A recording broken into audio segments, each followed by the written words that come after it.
Aleksander Čeferin, nekdanji predsednik Nogometne zveze Slovenije, ki je po spletu naključij in z veliko sreče postal predsednik Evropske nogometne zveze, je, kot kaže, zelo hitro staknil močno višinsko bolezen. Ne samo, da se po slovenskih medijih neokusno hvali, kako je v 2 mesecih naredil več kot Michel Platini, njegov predhodnik na sedežu UEFA v Nyonu ter nogometna legenda v 9 letih, zdaj bi rad cenzuriral tudi našo oddajo WW Faktor na globalnem spletnem portalu YouTube.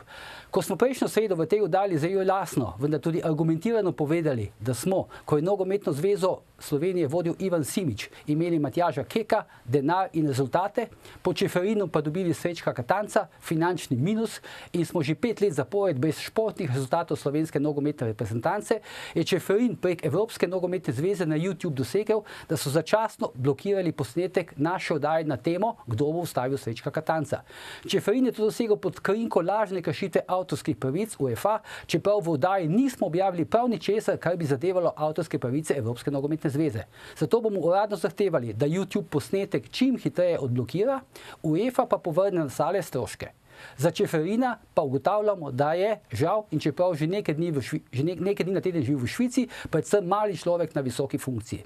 Spoštovani gospod Aleksander Čeferin, cenjene gledalke in gledalci, to je bilo za danes vse. Resnica boli, komentarji še bolj. In ne pozabite, ni vseeno, kdo kaj reče.